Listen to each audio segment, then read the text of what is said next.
여러분, 오늘 제목이 신기하죠? 하나님 왜 므낫셋이 아니고 에브라임이냐고요. 이런 질문 우리들 많이 해보지 않습니까? 여러분, 고정관념이라는 말이 있습니다. 독일말로 스테레오팁이라고 하고 영어로 스테레오타입이라고 하는데, 제가 이 고정관념에 대한 그 뜻이 무엇인가 위키피디아 백과사전을 봤더니 제가 이제 한국말로 이렇게 정의된 거를 읽어드리겠습니다.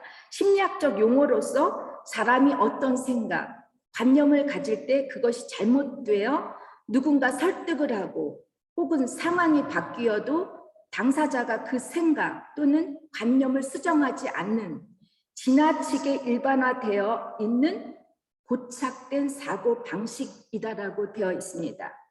쉽게 말해서 고정관념이란 우리가 어떤 사람에 대해 잘 안다고 말할 수 있을 때 이미 주위의 환경으로부터 영향을 받고 있었던 상태라는 거죠.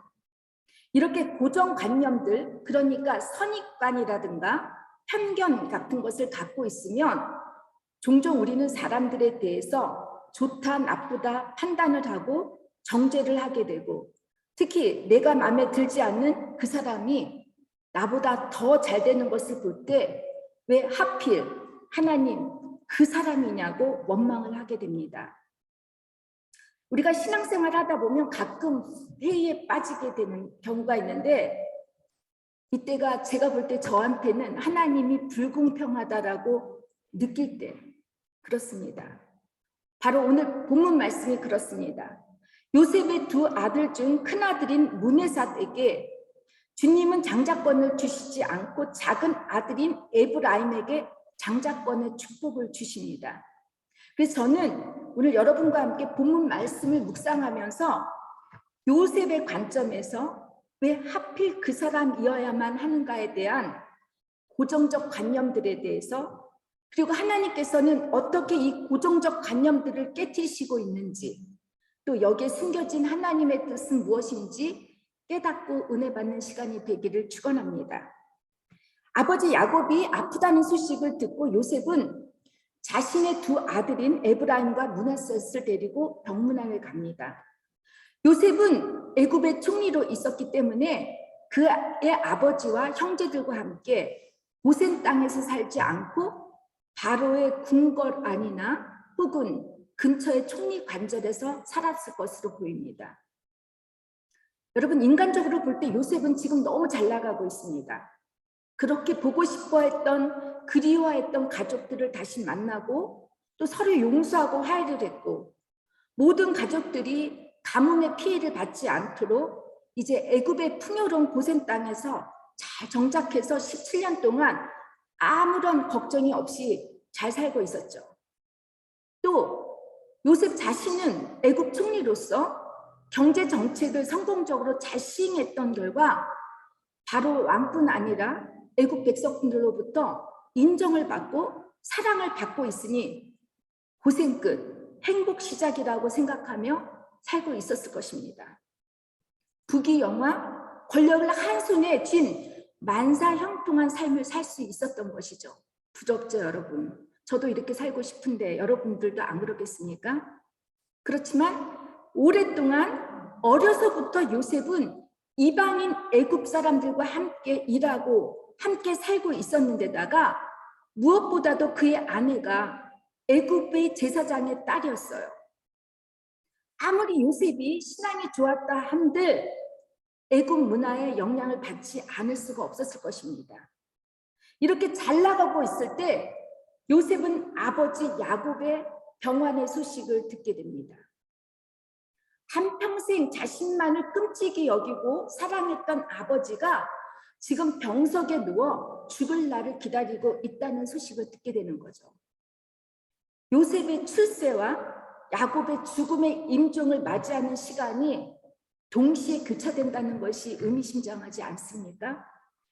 출세 가도를 달리는 요셉에게 죽음을 앞둔 아버지와의 마지막 만남을 통해서 하나님께서는 잠시 하던 일을 멈추고 내려놓고 아버지 야곱의 입을 통해서 전해주고자 하는 하나님의 메시지를 지금 듣고 마음에 새기라고 주신 기회입니다.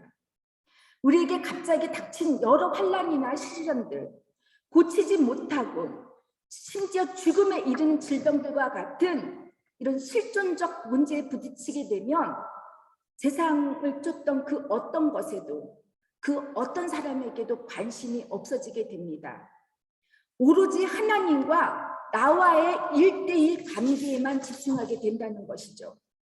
그래서 여러분, 죽음의 임종 시간은 하나님께서 우리에게 주신 특별한 시간입니다. 지난주 제가 설교에서 잠시 언급을 했듯이 죽음 앞에서는 죽음을 맞이하는 사람도 죽음을 지켜보는 사람들 모두가 영적으로 될 수밖에 없다고 했습니다. 죽음이라는 것은 인간의 능력과 노력과 의지로 어떻게 볼 수 있는 것이 아닌 오직 하나님의 권한에 있기 때문에 우리가 겸손하고 진실할 수밖에 없다는 거예요. 두렵고 떨리는 엄숙한 시간입니다.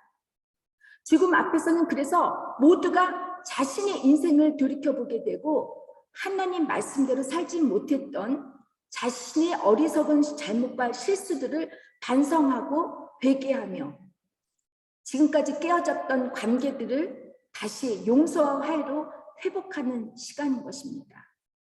여러분, 우리 기독교는 종말론적 신앙입니다.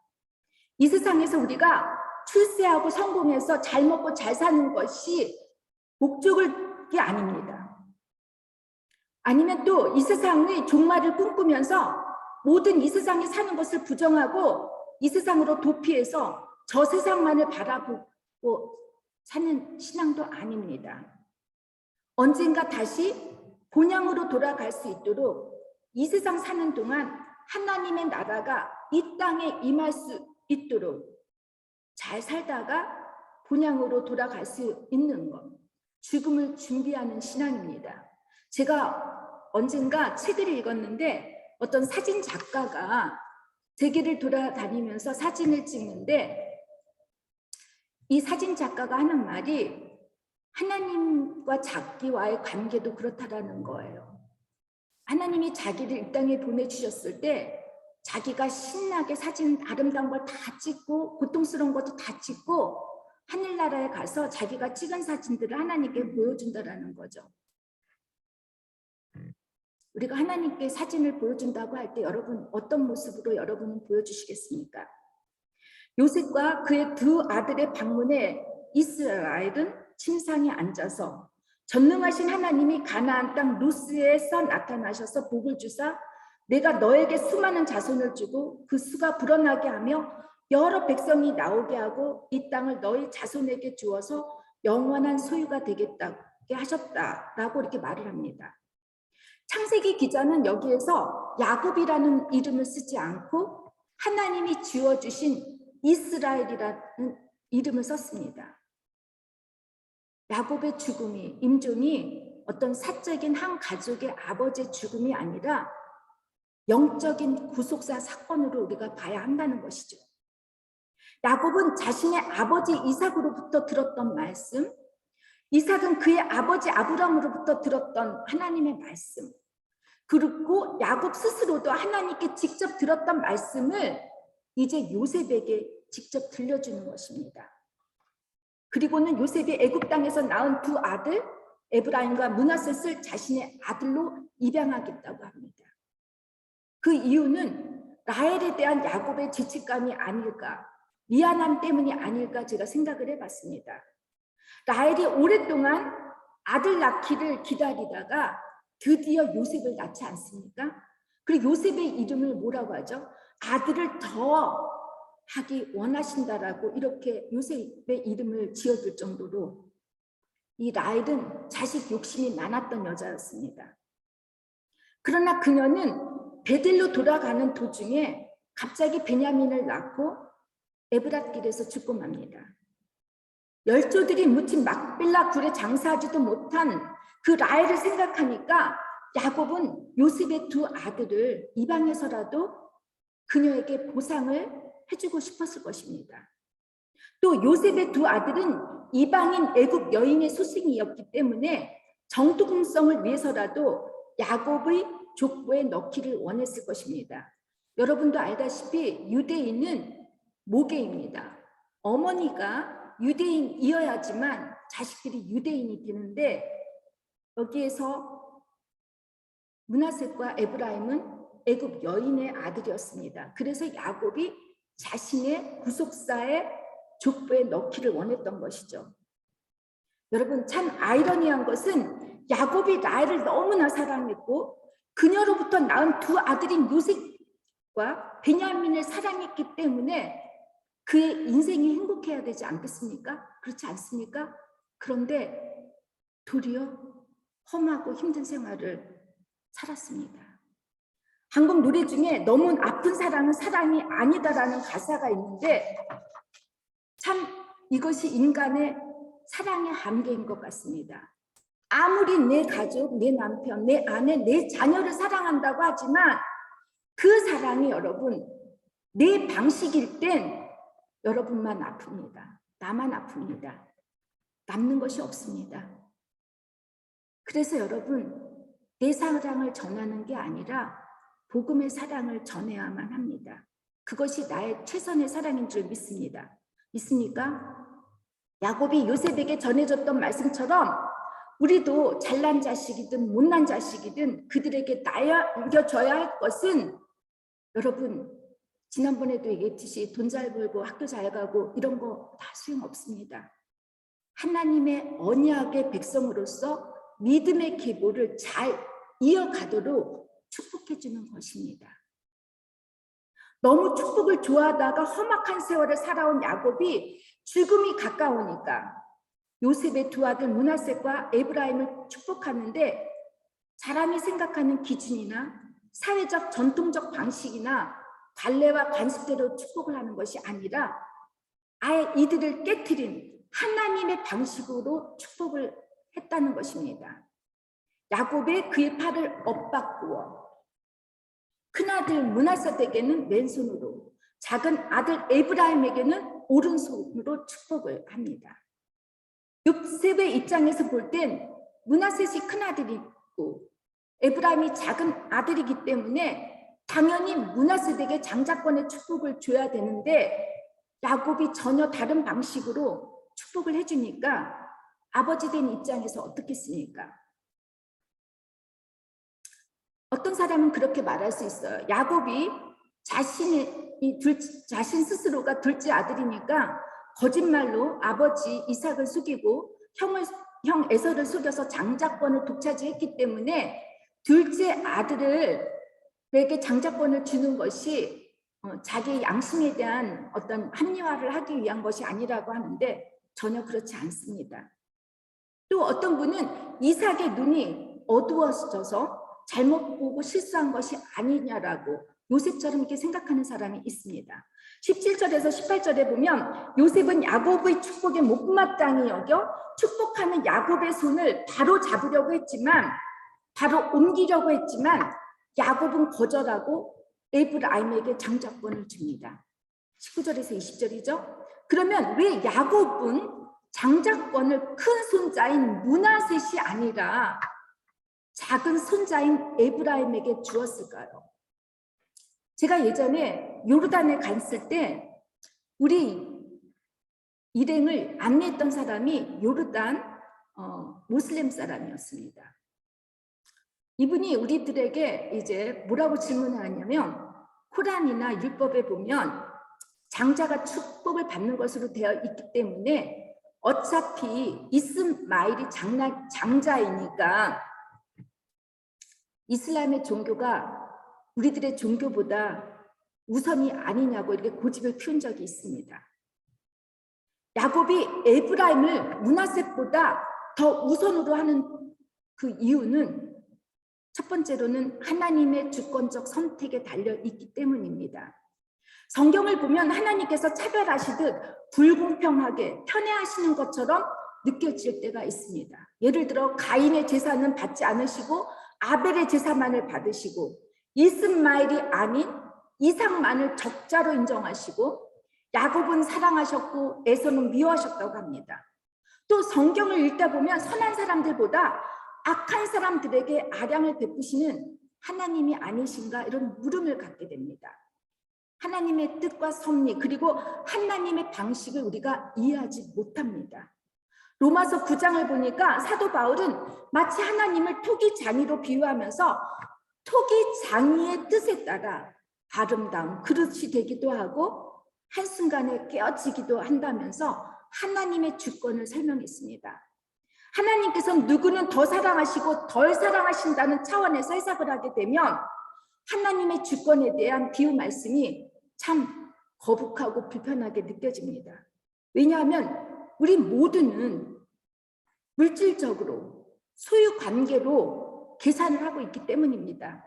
누구는 더 받고 누구는 덜 받는다는 어떤 분배의 불공평함, 불공정함으로만 보고하기 때문입니다. 하나님의 축복을 물질적으로 보게 되면 장자인 므낫셋이 받지 않고 에브라임이 받는다는 것에는 당연히 불공평합니다. 예수님께서 12제자를 선택하시고 베드로가 믿음이 좋고 성격도 괜찮고 똑똑해서 그를 수제자로 삼으신 것이 아니지 않습니까? 맞습니다, 여러분. 성경의 주요 인물 중 괜찮은 사람들이 별로 없어요.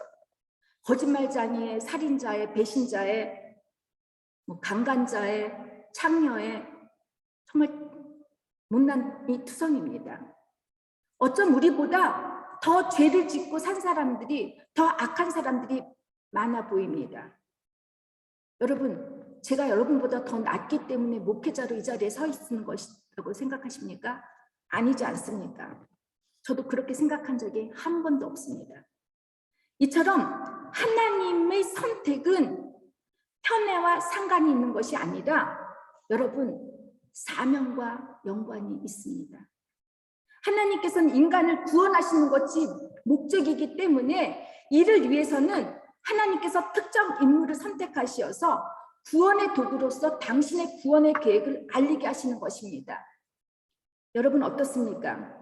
제가 여러분에게 선택을 합니다. 우리 이은진 집사님 전셋돈 다 파셔가지고 교회에다 헌금하시고, 정윤지 집사님 일주일 내내 교회 와서 청소하시고 봉사하시고, 나연 집사님 11조에 헌금 다 바치시고, 이렇게 선택하라고 할 때 여러분 예 수고하겠습니다, 순종하겠습니다 하시는 분 있습니까? 없잖아요. 하나님의 선택은 불공평 불공정하고 상관이 없습니다. 사명과 상관이 있습니다. 달란트 비유도 마찬가지 아닙니까? 5달란트, 2달란트, 1달란트 받은 거를 우리는 물질적으로 소유로 보게 됩니다. 그렇기 때문에 불공평하다고 하는데 이것을 사명으로 보세요. 이건 부담 가는 일이에요. 저 그렇고 하나님 나 5달란트 안 받아도 좋습니다. 그냥 1달란트 족하다고 할 수 있어요. 하나님의 주권입니다. 선택은. 그래도 여러분, 나는 좋사오니 하나님 나 선택해 주세요, 십자가 지고 가겠습니다, 그런 분들이 다 나오시기를 주님의 이름으로 축복합니다. 아멘입니까? 자신 없죠? 아멘입니까? 감사합니다. 둘째, 하나님의 선택은 우리의 고정적 관념의 틀을 벗어난 방식입니다.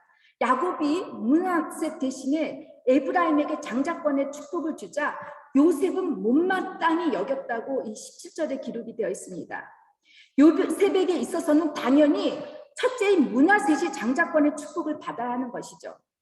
자기의 고정관념이나 생각과 전혀 다르게 야곱이 에브라임을 축복하는 게 못마땅했다고 하는데, 이 못마땅이라는 말을 원어로 보니까 악하다라는 뜻이 내포되어 있습니다. 요셉은 야곱이 잘못 판단을 한 줄 알고 야곱의 어근져 있는 축복의 손을 바로 잡으려고 했습니다. 하나님의 은혜로 보면 요셉이 바로의 꿈을 잘 해석했고 애굽의 총리가 되었습니다. 그가 세상을 보는 눈이 아주 밝았을지는 모르지만 영적인 눈이 어두워졌다는 것입니다. 다른 형제들은 상관없이 내가 축복도 받고 내 두 아들도 축복을 받고 그 중에서도 첫째가 축복을 받아야 된다는 내 욕심, 내 중심, 내 고정관념에 사로잡혀 있었던 것입니다. 내 중심적으로 모든 것이 움직여야 되고 내 중심적으로 모든 것이 가정이나 교회나 사회나 모든 것이 움직여져야만 적성이 풀리고 만족하는 사람들이 우리는 되어가고 있지 않습니까? 여러분, 내 중심적인 사람들은 하나님의 섭리, 하나님의 방식을 이해하지 못합니다. 사무엘 선지자도 마찬가지 아니었습니까? 악한 사울 대신에 이제 다윗을 이스라엘 왕으로 기름을 붓기 전에 어떠했습니까? 사무엘이 이새의 집을 찾아가서 큰아들에게 왕권을 주려고 하지 않았습니까? 가장 괜찮은 사람, 외모도 괜찮고 근육도 좋고 똑똑하고 이런 사람들 주려고 하지 않았습니까? 그런데 하나님은 아니라고 하셨습니다. 그런데도 사무엘은 계속 물어보지 않고 그 다음 아들 계속해서 하나님이 아니라고 하셨습니다. 마지막 막내에게 기름을 부으라고 하나님께서 하셨습니다.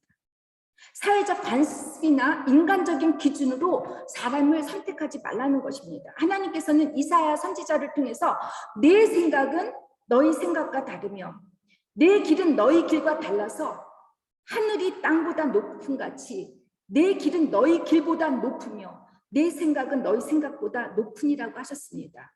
하나님은 우리의 외모로 사람을 판단하지 않고 마음의 중심을 보십니다. 누군가를 우리의 얕은 지식과 고정관념으로 분별하고 판단하는 것이 여러분 우리에게는 없습니다.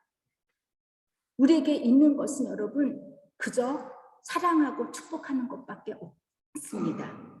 세 번째, 하나님의 선택에는 바로 내가 포함되어 있는 은혜입니다. 우리들은 말로 평등을 원한다고 합니다. 모두가 똑같이 대접을 받고 싶어 하죠. 그뿐입니까? 보상을 원합니다. 일한 만큼 대접을 받고 싶어 하죠. 그러나 정말 그렇습니까? 아닙니다.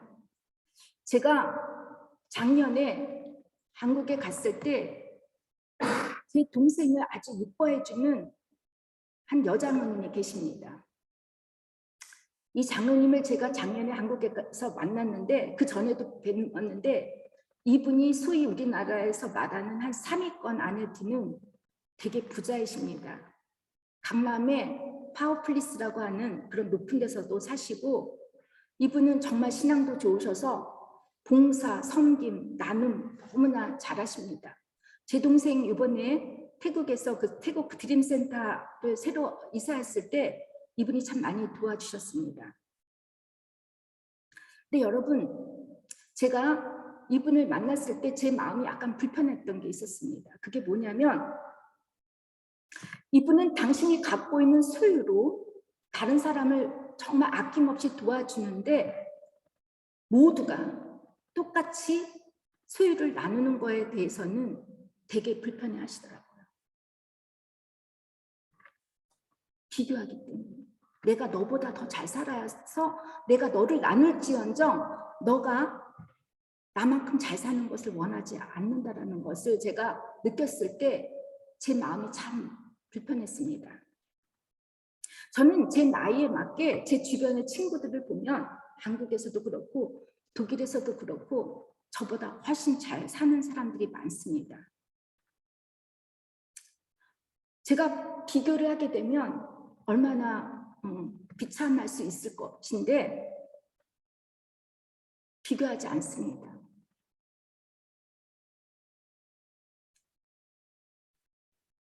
우리는 참 비교를 많이 하죠. 그렇죠? 다 내가 너보다 더 잘 살아야 하고 내가 너보다 더 똑똑해야 되고 내가 너보다 더 잘나야지 되는 그런 우월감을 갖고 싶어 합니다.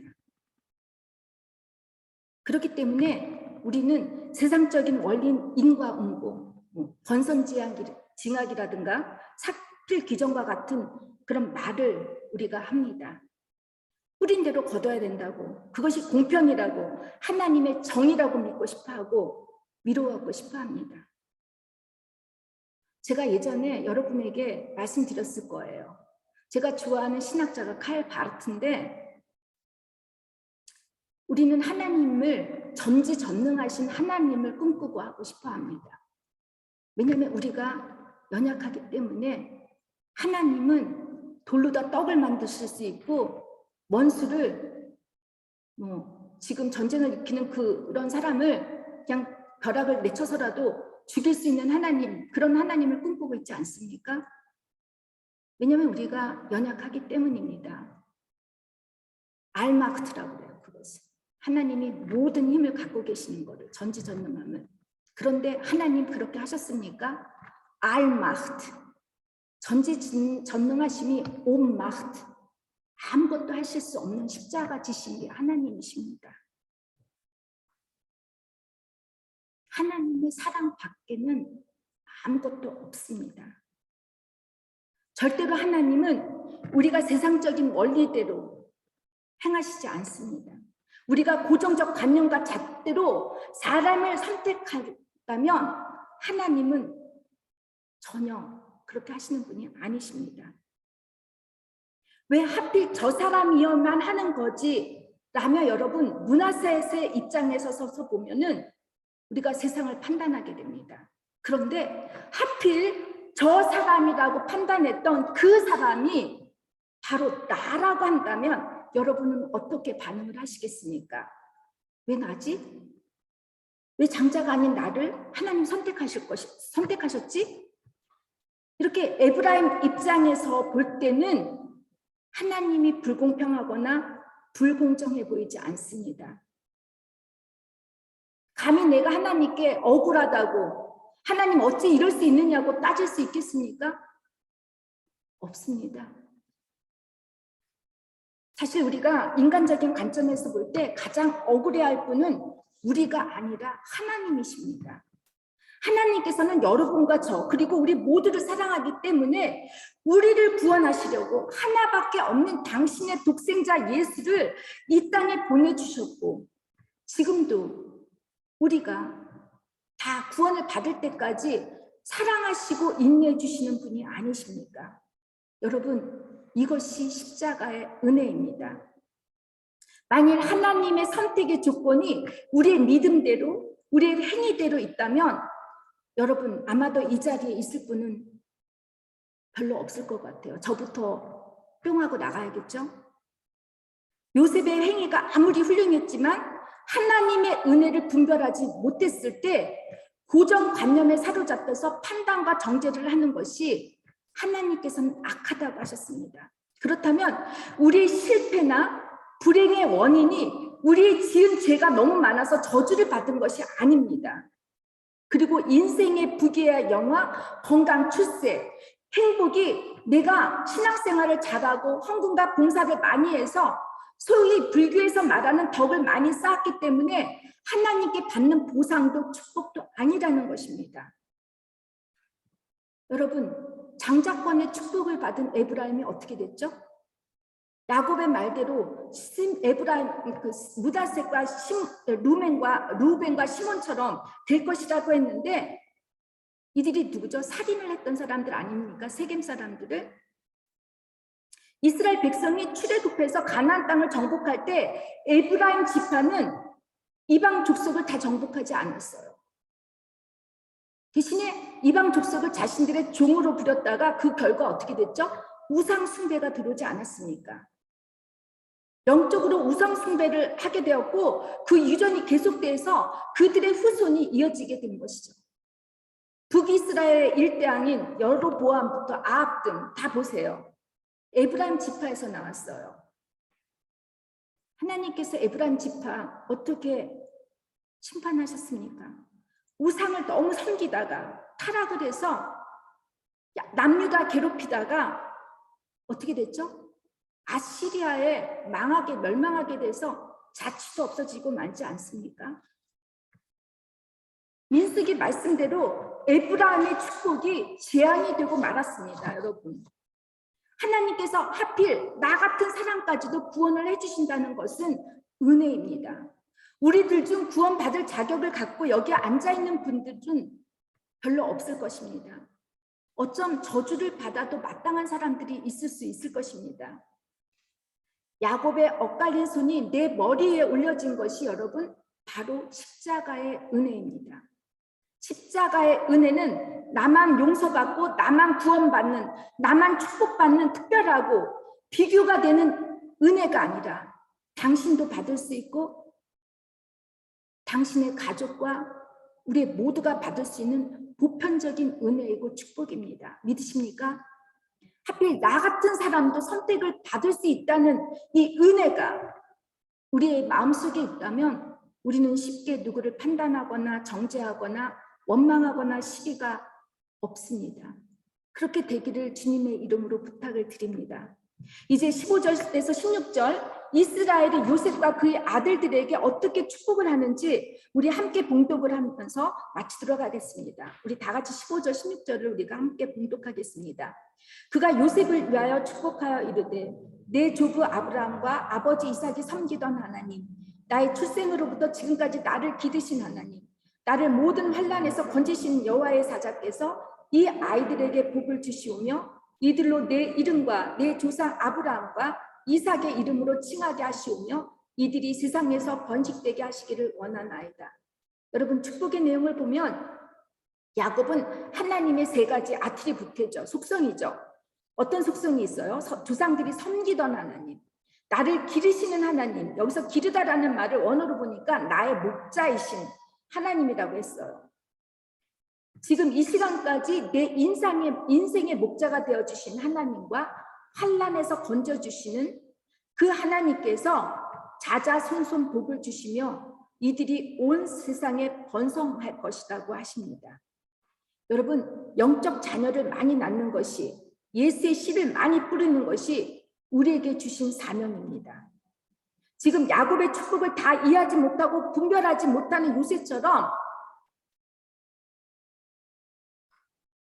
우리의 마음이 그렇다 할지라도 내 자녀가, 내 가족이, 내 주변 사람이 이렇게 요셉처럼 다 이해하지 못하고 분별하지 못한다 해도 우리가 하나님과 나눴던 경험들 있죠. 그런 경험들을 내 자식들에게 지금 게임을 하거나 다른 문제로 고민을 하거나 하나님 말씀 전혀 안 듣는 것 같은 그런 아들, 딸에게도 계속 듣거나 말거나 우리는 전하고 사랑해 주면 됩니다. 저는 이렇게 우리가 하나님과 나눴던 이 나눔들을 나의 가족, 우리 공동체 안에서 그리고 많은 사람들에게 전해주는 그런 축복을 누리시기를 주님의 이름으로 축원합니다. 기도하겠습니다. 하나님, 어찌 우리가 하나님이 불공평하다고, 하나님께서 정말 정의롭지 못하다고 우리가 판단할 수가 있겠습니까?